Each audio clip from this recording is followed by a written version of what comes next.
જય રામાપીર.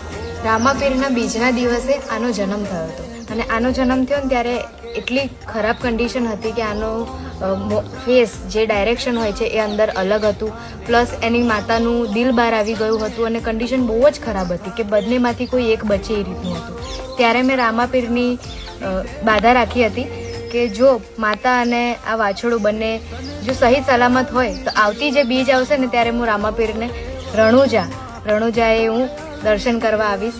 અને આનું નામ પણ આપણે છે ને બીજના દિવસે જન્મ થયો ને એટલે એનું નામ આપણે બીજલ રાખ્યું છે. સરસ મજાનો વાછરડો છે.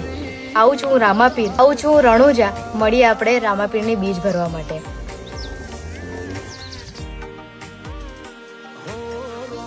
પીર બડા બાદશાહ